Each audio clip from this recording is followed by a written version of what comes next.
Welcome back. A new study says there has been a sharp decline in the mental health of mothers. Meg Oliver has more on what's behind it and advice for how to reverse the trend. What's on your to-do list? Oh man. Grocery 41-year-old shop. Jessica Klein is raising 3 young children in Verona, New Jersey. With a new job outside the home, her brain is on constant overdrive. It's just like never ending. Plus, I'm trying to think of myself, like where do I fit in? Over the past few years, the weight of parenting has never felt heavier for some. A study published in the Journal of the American Medical Association finds only about a quarter of mothers surveyed reported excellent mental health in 2023, a sharp drop from about 38% 7 years earlier, a decline that began before the pandemic. Angie Tekriwal is a parent coach and licensed counselor for teens. Just like we're seeing a decline with teenagers, there's a decline with moms as well because they're worried and stressed out about their kids' mental health. Any advice for moms? Taking time for yourself, finding that best friend that you can just complain to and not feel and get judged by them is huge. While nearly half of parents say most days are overwhelming, according to the Department of Health and Human Services, Klein says she's learned how to balance her priorities. Why is it important to take care of your mental health? What do they say? Put your oxygen mask on first before your child, just to be a better person. I really want to be like a good role model for my kids and let them know, like, take care of yourself. The counselor we spoke to blames a lot of this on technology. Practically every kid has a phone, and anytime they have a problem, the first person they call is mom around the clock. Also, some studies show dads have a harder time right after a child is born.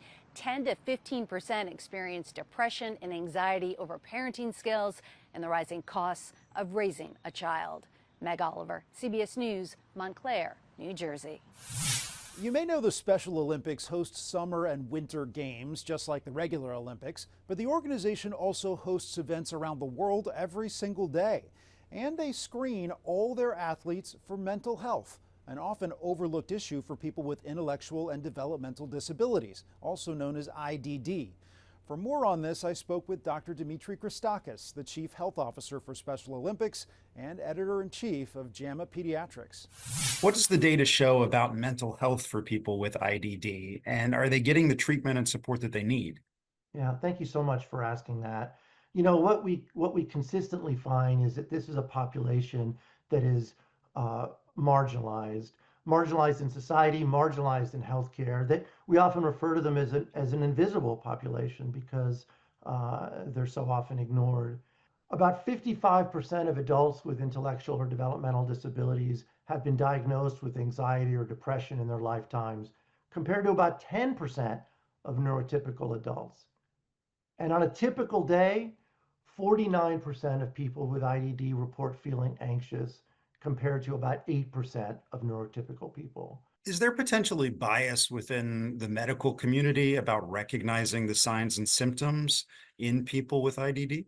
There is. You know, I think there clearly can be challenges for people with IDD getting the healthcare they need. They have a harder time seeing physicians or healthcare providers or mental health providers.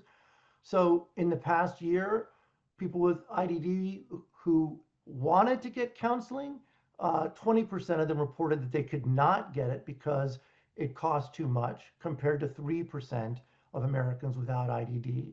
But even when they get in to see a doctor, we repeatedly hear from our athletes and from people with IDD generally that they feel like they're not treated with respect. They don't feel like they're listened to. And, you know, speaking as a doctor, that's a problem for many patients, and that's on physicians to do a better job. Most physicians aren't even getting the training they need to deal with people with IDD. Many people are under the delusion that people with IDD are happy or don't suffer from mental health illnesses or don't suffer from other problems that people without IDD have. And the sad reality is that that amount of neglect on the part of the health system has translated into shorter life expectancies for people with IDD.